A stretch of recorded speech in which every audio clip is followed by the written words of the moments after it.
नमस्कार, लावण्याच रेसिपीमध्ये आपल्या सगळ्यांचं अगदी मनापासून स्वागत आहे। आज आपण झणझणीत तर्रीदार आणि चमचमीत असा मिसळ पाव कसा बनवायचा ते बघतोय। तर त्यासाठी इथे बघा मी 2 वाट्या मोड आलेली मटकी घेतलेली आहे। मटकी आपल्याला स्वच्छ धुवून घ्यायची आहे आणि त्यातलं पाणी काढून टाकायचं आहे। आता ही मटकी आपण सर्वात आधी शिजवून घेणार आहोत। त्यासाठी अगदी एक छोटा चमचा कढईमध्ये तेल घालायचं। त्यानंतर मोड आलेली मटकी यामध्ये घालायची। त्याचबरोबर पाव टीस्पून हळद आणि चवीनुसार मीठ घालायचं। फक्त 1-2 मिनिटं आपल्याला ही मटकी या तेलामध्ये परतून घ्यायची आहे।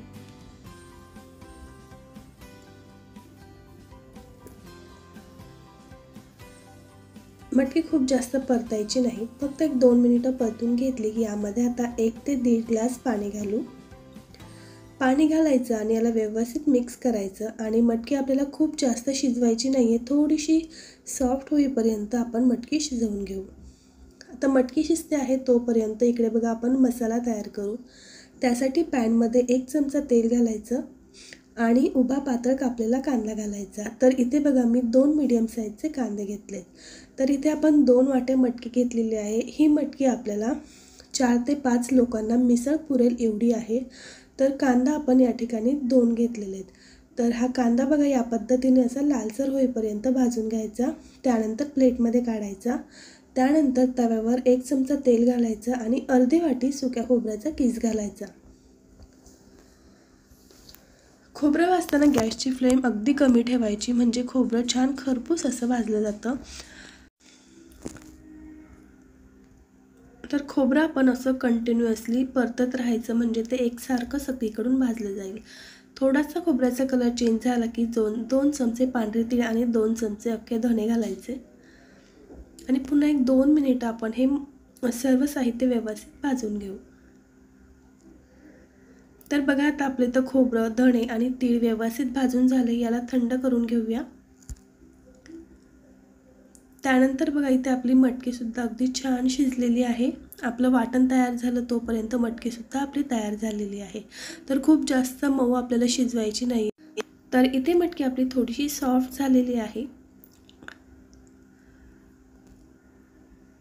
तर आता भाजलेलं सर्व साहित्य थंड झालं। मिक्सरच्या भांड्यामध्ये इथे मी काढून घेतलेलं आहे। आता यामध्ये आपण 10 ते 12 लसूण पाकळ्या, थोडीशी कोथिंबीर घालायची आणि आवश्यकतेनुसार छान एकदम बारीक असं वाटण तयार करायचं। आता इथे वाटण तयार झालेलं आहे। आता आपण भाजीला फोडणी देऊ। त्यासाठी कढईमध्ये 2 ते 3 चमचे तेल घातलं। यामध्येच आपल्याला एक मोठा बारीक चिरलेला कांदा घालायचा आहे आणि कांदा चांगला लालसर होईपर्यंत परतून घ्यायचा।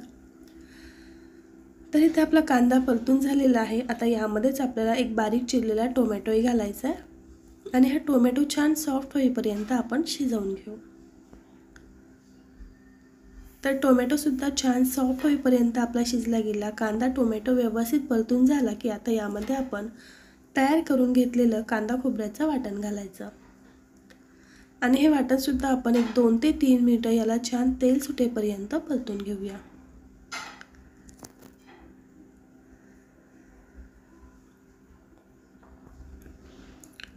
तर 2 ते 3 मिनिटांनंतरच बघा वाटणाला छान असं तेल सुटलेलं आहे। आपलं वाटण व्यवस्थित परतून झालं आहे। वाटणाचा कलर देखील चेंज झालेला आहे। आता यामध्ये आपण मसाले घालू। तर 1 ते 1.5 चमचा इथे मी घरगुती मसाला घेतला आहे। पाव टीस्पून हळद आणि 1 चमचा गरम मसाला पावडर घेतली। आता हे मसाले आपण 1-2 मिनिटं आपल्याला या वाटणामध्ये चांगले परतून घ्यायचे। मसाल्यांचा कच्चेपणा दूर होईपर्यंत आपण हे व्यवस्थित असं परतून घेऊ।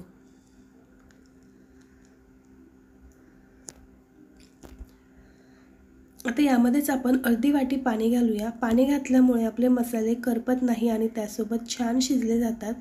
त्यामुळे फक्त अर्धी वाटी पाणी घालायचं, चांगलं मिक्स करून घ्यायचं आणि आता यावर झाकण ठेवायचं आणि 2 ते 3 मिनिटं हा मसाला चांगला शिजवून घ्यायचा। तर 2 ते 3 मिनिटांनंतर तुम्ही मसाला बघू शकता, छान असं तेल सुटलेलं आहे आणि मसालासुद्धा आपला पूर्णपणे अगदी व्यवस्थित असा शिजलेला आहे। आता या स्टेजला यामध्ये आपण शिजवून घेतलेली मटकी घालूयात आणि ही मटकी मसाल्यामध्ये 1-2 मिनिटं फक्त परतून घेऊ।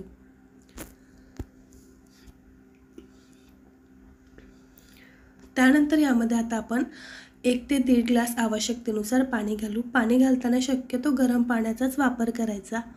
म्हणजे आपल्या या मिसळीला छान कट येईल, रंगही छान येईल आणि भाजीची चव देखील बिघडणार नाही. आता सर्वात शेवटी घालूयात चवीनुसार मीठ. मिसळ शक्यतो खूप जास्त घट्ट नसते, तिचा रस्सा असा छान पातळ असतो, त्यामुळे खूप जास्त घट्ट अजिबात करायची नाही. आता सर्वात शेवटी कोथिंबीर घालूया आणि याला व्यवस्थित मिक्स करून घेऊ आणि एक 5 ते 6 मिनिटं मंद गॅसवर याला छान तेल सुटेपर्यंत, मस्त उकळी येईपर्यंत आपण शिजवून घेऊ. आता एक 5 ते 7 मिनिटानंतर चेक करू बघा. तर आपल्या मिसळीला बघा किती सुरेख असा रंग आलेला आहे, छान तर्री आलेली आहे, अगदी मस्त चमचमीत मिसळ आपली इथे तयार झालेली आहे.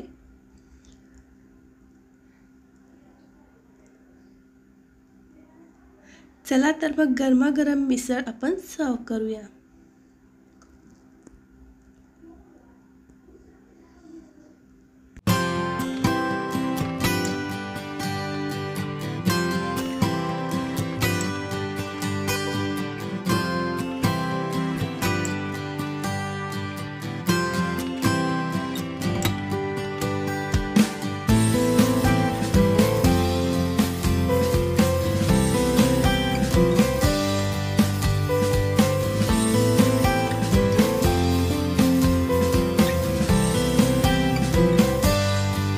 तर बघा इथे आपली अगदी चमचमीत आणि झणझणीत अशी मिसळ तयार झालेली आहे. तुम्ही सुद्धा या पद्धतीने मिसळपाव एकदा नक्की ट्राय करून बघा. याची चव तुम्ही नेहमीच लक्षात ठेवाल. चला तर मग ही रेसिपी आवडली असेल तर रेसिपीला लाईक करा, शेअर करा आणि चॅनलला सबस्क्राईब करा. व्हिडिओ पाहिल्याबद्दल धन्यवाद. पुन्हा भेटूया अशाच एखाद्या नवीन रेसिपीसोबत.